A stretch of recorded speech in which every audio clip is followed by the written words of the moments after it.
ओम नारायणाय नमः भक्तों। आप सभी को ज्येष्ठ माह के कृष्ण पक्ष की निर्जला एकादशी की हार्दिक शुभकामनाएं।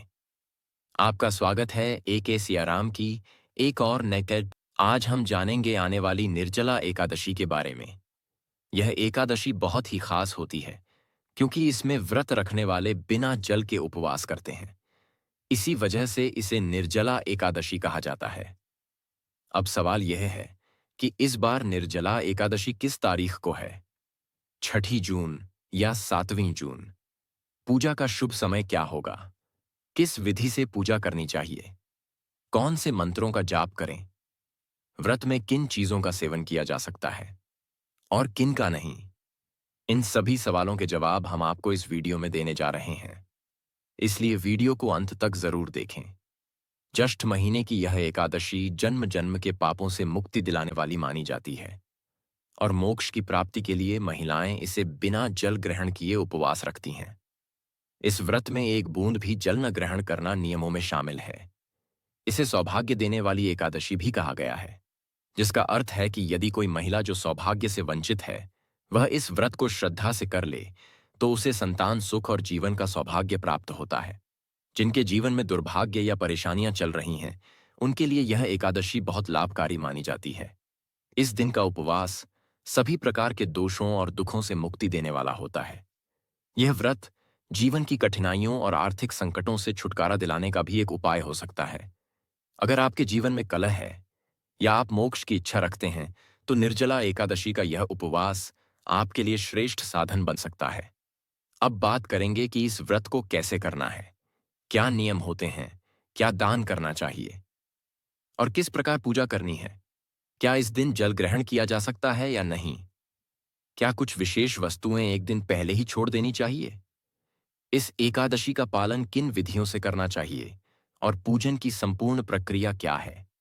शुभ मुहूर्त, पूजा का समय और व्रत की पूरी जानकारी आपको इस वीडियो के माध्यम से दी जाएगी। पंचांग और पुराणों के आधार पर ही यह जानकारी प्रस्तुत करते हैं कि कौन सा व्रत और त्योहार कैसे मनाना चाहिए और पूजा की सही विधि क्या होती है जो शास्त्रों में बताई गई है।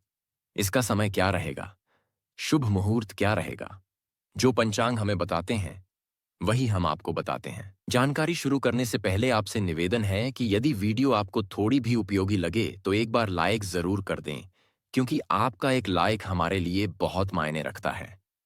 अपनी इच्छाओं की पूर्ति और व्रत की सफलता के लिए कमेंट बॉक्स में ओम नारायण नमः अवश्य लिखें। इस मंत्र की बहुत महिमा है और ज्येष्ठ माह में यह सबसे प्रभावशाली माना गया है। जितना संभव हो इस मंत्र को लिखें, जहां भी मौका मिले वहां बोलें। पूजा करते समय, तुलसी को जल देते समय, पीपल पर जल चढ़ाते समय, स्नान करते समय, हर पल बस यही मंत्र दोहराएं। कमेंट में भी ओम नारायण नमः जरूर लिखें। अगर आपने निर्जला एकादशी का व्रत रखा है तो इस मंत्र का जितना अधिक उच्चारण करेंगे या लिखेंगे उतना ही अधिक पुण्य आपको मिलेगा। यह कोई नई बात नहीं है, बल्कि पद्म पुराण में इसका विस्तार से उल्लेख मिलता है। तो आइए भक्तों, अब हम जानकारी शुरू करते हैं और बात करते हैं आने वाली एकादशी के बारे में, जो कृष्ण पक्ष की एकादशी होगी और जिसे निर्जला एकादशी कहा जाता है। यह व्रत आपके जीवन का दुर्भाग्य मिटाने की शक्ति रखता है। अगर हम पुराने ग्रंथों की बात करें तो इस एकादशी को सबसे अधिक पुण्य देने वाली एकादशी बताया गया है। जैसे पुराणों में सबसे बड़ा दान कन्यादान को माना गया है, वैसे ही इस एकादशी का व्रत हजारों कन्यादानों के बराबर पुण्य देता है। हमारे सनातन धर्म में अन्नदान को भी सबसे बड़ा दान माना गया है, क्योंकि इससे देवता, पितर और इंसान तीनों को प्रसन्न किया जा सकता है। लेकिन एकादशी का व्रत करने से वही फल मिल जाता है जो कई बड़े दान देने से मिलता है। इसलिए मैं आपको यही कहूंगा कि इस दिन पूरी श्रद्धा से व्रत कीजिए, भगवान की पूजा कीजिए, कथा सुनिए और नियम से उपवास रखिए। यह व्रत न केवल इस जीवन के संकटों को दूर करेगा बल्कि परलोक में भी आपका साथ देगा। यह ऐसा व्रत है जो दोनों लोकों में फल देने वाला है। यदि आप इसे पूरे विधि विधान से करते हैं तो आपके जीवन में छाया दुर्भाग्य दूर हो सकता है।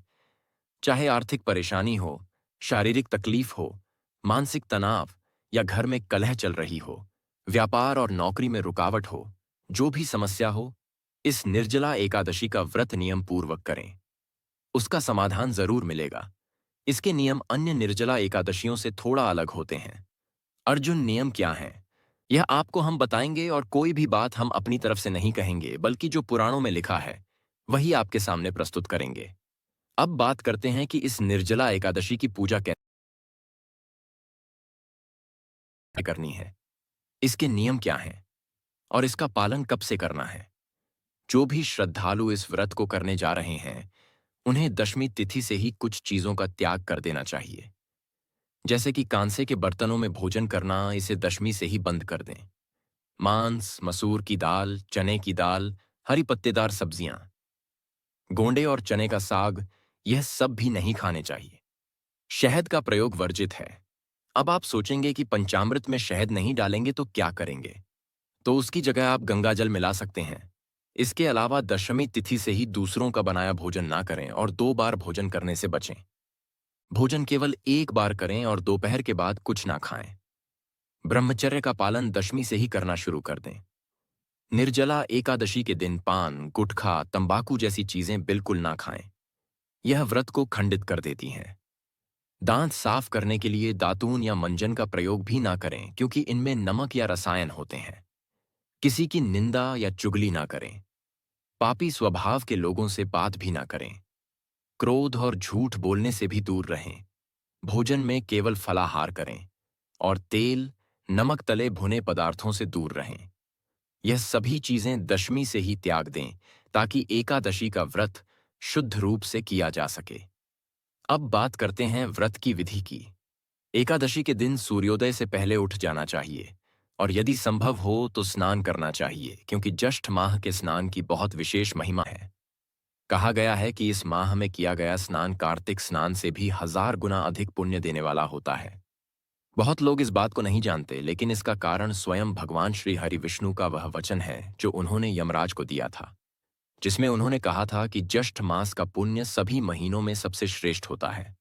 यदि आप कार्तिक स्नान या कार्तिक मास को सबसे श्रेष्ठ मानते हैं तो यह आपकी भूल हो सकती है। एक बार उस वीडियो को जरूर सुनिए, जिसमें हमने पद्म पुराण से स्पष्ट विवरण आपके लिए निकाला है, जिसमें भगवान विष्णु स्वयं इस मास की महिमा का वर्णन करते हैं और बताते हैं कि क्यों इस मास की जानकारी आज के समय में लोगों को कम होती जा रही है। कलयुग में अधिकतर लोग इस मास की विशेषता को नहीं जानते, ना ही इसके महत्व को समझ पा रहे हैं। इसका असली कारण क्या है, यह बात उस वीडियो को सुनने से ही स्पष्ट होगी। लेकिन अगर आपने इस वीडियो के माध्यम से इस मास की महिमा को समझ लिया, तो फिर आप इसे छोड़ नहीं पाएंगे। ज्येष्ठ मास में स्नान और दान का पुण्य बहुत अधिक माना गया है। पुराणों में आता है कि यमराज तक इससे डर गए थे, क्योंकि जब धरती के लोगों ने ज्येष्ठ स्नान करना शुरू किया तो नर्क खाली हो गया। यमदूतों को कोई पापी नहीं मिल रहा था, क्योंकि सभी अपने पाप इस स्नान से धो रहे थे। तब यमराज रोते हुए भगवान विष्णु के पास पहुंचे और बोले, प्रभु, आपने ऐसा मांस क्यों बनाया? 7 पीढ़ियों के जो पापी मेरे नर्क में पड़े थे, वे भी इस मांस में स्नान करके मुक्त हो गए। बहुत ही रोचक प्रसंग है, इसे जरूर सुनिएगा। अब बात करते हैं कि एकादशी वाले दिन क्या करना चाहिए। सूर्योदय से पहले उठे, फिर स्नान करके अपने पूजा स्थान की सफाई करें। पूजा की सारी सामग्री एकत्र कर लें और एक आसन पर बैठकर पूजा शुरू करें। सामग्री में होना चाहिए भगवान श्री हरि विष्णु की तस्वीर या प्रतिमा, यदि माधव स्वरूप की हो तो और भी अच्छा। एक चौकी, पीले रंग का कपड़ा, रोली, मोली, पान, सुपारी, लौंग, इलायची, धूप बत्ती, फूलों की माला, खुले फूल, चित्र जानू, तांबे का एक लोटा। पंचामृत बनाने के लिए कच्चा दूध, दही, घी, शहद और शक्कर चाहिए। लेकिन इस एकादशी पर शहद का प्रयोग नहीं होगा, तो उसकी जगह गंगाजल डाल दें। सारी सामग्री एकत्र करके तांबे के लोटे को अच्छे से मांजकर उसमें पहले गंगाजल और फिर शुद्ध जल भरें। आसन पर बैठकर पूजा आरंभ करें। एक पुष्प से सभी सामग्री और स्थान पर जल छिड़कें। इससे वह स्थान और सारी सामग्री पवित्र हो जाती है। जल छिड़कते समय यह मंत्र बोलें, ओम अपवित्र पवित्रो व सर्वावस्था गतोपवा यस। स्मृत पुंडरीकाक्षम सबाह्याभ्यंत सूच। इस प्रकार से अपने पवित्रीकरण किया है, शुद्धिकरण किया है। अब भगवान को विराजमान करना है। उससे पहले अपने हाथ धो लीजिए। दाएं हाथ और पैर में थोड़ा जल लीजिए और धो लीजिए। फिर भगवान की स्थापना कीजिए। चौकी पर पीला वस्त्र बिछाइए। अगर पीला कपड़ा है तो और अच्छा रहेगा। भगवान को स्थापित करने से पहले प्रार्थना करें कि हे प्रभु, हे परमात्मा, हम आपको सादर आमंत्रित कर रहे हैं। कृपया हमारे पूजा स्थल पर विराजमान हो जाइए। अब भगवान की तस्वीर या मूर्ति को प्रेम से स्थापित कर दें। यह भावना रखें कि आपने भगवान को फूल के रूप में आसन दिया और वह आकर वहां विराजमान हो गए। जिनके पास चौकी नहीं है, वे किसी और साफ स्थान पर भी यह कर सकते हैं। अगर आप जमीन पर ही पूजा कर रहे हैं तो उस स्थान को अच्छे से साफ करें। चाहे घर कच्चा हो या पक्का, सफाई जरूरी है। भगवान के लिए वहां फूल रखकर आसन दें और तस्वीर या मूर्ति को स्थापित करें। भगवान को स्थान से कोई अंतर नहीं पड़ता। उन्हें भाव से पूजा चाहिए। जो उन्हें श्रद्धा से पूजता है, उसके लिए पूजा का स्थान छोटा या बड़ा होने से फर्क नहीं पड़ता। अब भगवान के सामने दीपक रखें। घी का दीपक हो तो अच्छा है। दीपक के नीचे भी एक छोटा आसन दें। दीपक या धूप को सीधे जमीन पर ना रखें। फिर दीपक और धूप जलाएं। अब व्रत का संकल्प लें। इसके लिए सीधे हाथ में जल लें और साथ में एक सिक्का रखें। फिर 3 बार बोले, ओम श्री विष्णु, ओम श्री विष्णु, ओम श्री विष्णु। इसके बाद अपना नाम, गोत्र, स्थान, मकान, नंबर, क्षेत्र और शहर का नाम लें। बोले कि मैं अपना नाम बोले, गोत्र बोले। वैशाख मास की कृष्ण पक्ष की एकादशी तिथि पर सौभाग्य, सुख, समृद्धि और पापों से मुक्ति की कामना से भगवान विष्णु के चरणों में यह व्रत अर्पित करती हूं। अब हाथ जोड़कर नमस्कार करें और भगवान का पूजन शुरू करें। पूजा के लिए भगवान के सामने एक थाली या कटोरी रखें, जिसमें पूजा की सामग्री अर्पित करेंगे। सबसे पहले भगवान को पद्य और आचमन अर्पित करें। पद्य के लिए 1 चम्मच जल अर्पित करें और मंत्र बोलें, ओम भूर्भुव स्वः श्रीमाधवाय वैष्णवाय नमः पद्यम समर्पयामि। इस प्रकार भगवान माधव का पूजन आरंभ करें। भगवान के माधव स्वरूप का पूजन कर रहे हैं। ओम भूर्भुव स्वः नारायण नमः कहते हुए 1 चम्मच जल परमात्मा को अर्पित कीजिए। अब भगवान को स्नान कराना है। पहले 1 चम्मच जल चढ़ाएं, फिर पंचामृत स्नान करें। पंचामृत में कच्चा दूध, दही, घी, शक्कर और शहद के स्थान पर गंगा जल मिला सकते हैं। ओम भूर्भुवः श्री माधवाय नमः कहते हुए पंचामृत अर्पित कीजिए। इसके बाद शुद्ध जल से स्नान कराएं। 1 चम्मच शुद्ध जल लेकर ओम भूर्भुवः स्वः माधवाय नमः कहते हुए स्नान पूर्ण कीजिए। फिर भगवान को वस्त्र अर्पित करें।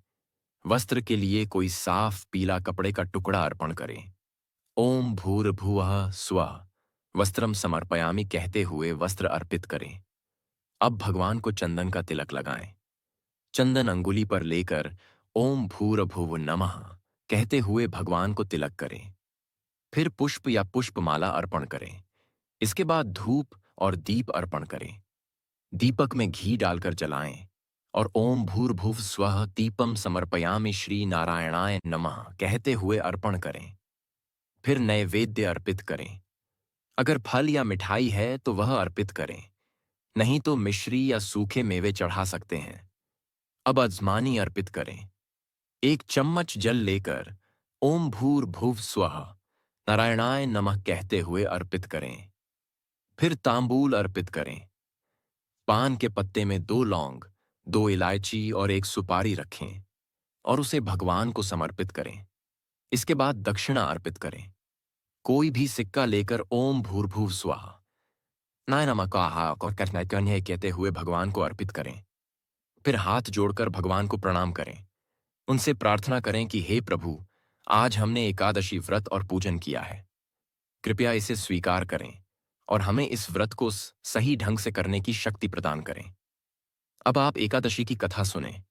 ध्यान रखें कि हर एकादशी की अलग कथा होती है, इसलिए सही कथा ही सुननी चाहिए। YouTube पर बहुत से चैनल गलत जानकारी फैला सकते हैं। सच को सही चैनल चुनें। जिस चैनल पर आप यह वीडियो देख रहे हैं वह ज्ञानवर्धक टेल्स है, जहां शुद्ध और प्रमाणिक कथाएं शेयर की जाती हैं। इसलिए एकादशी की कथा सुनने के लिए इस चैनल को अवश्य सब्सक्राइब करें। अगर नए हैं तो और बेल आइकन के निशान को जरूर दबाइएगा, तभी आपको हमारी सभी वीडियो मिल पाएंगी।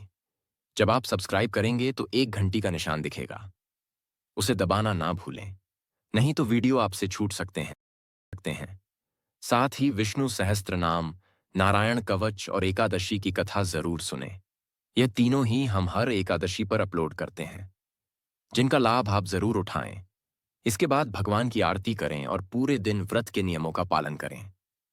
हमने पहले बताया है कि व्रत वाले दिन सोना नहीं चाहिए और पारण वाले दिन सूर्योदय से पहले उठना चाहिए। उठकर स्नान करें, साफ वस्त्र पहने और पारण की पूजा करें। फिर पुष्पांजलि अर्पित करें, जो क्षमा प्रार्थना होती है, जिससे पूजन पूर्णता को प्राप्त होता है। भगवान को पारण का भोग लगाएं, ब्राह्मण को दान दें और पूरे दिन व्रत का पालन करें। जो बातें वीडियो में बताई गई हैं उन्हें जरूर ध्यान से सुनिए। अब जानते हैं कि व्रत कब करना है और पारण कब करना है। निर्जला एकादशी 2025 का व्रत 6 जून शुक्रवार को मनाया जाएगा, जो कि स्मार्त परंपरा के अनुसार है। वहीं वैष्णव परंपरा के अनुसार यह व्रत 7 जून शनिवार को रखा जाएगा। एकादशी तिथि 6 जून को सुबह 2:15 पर शुरू होगी और 7 जून को सुबह 4:47 पर समाप्त होगी।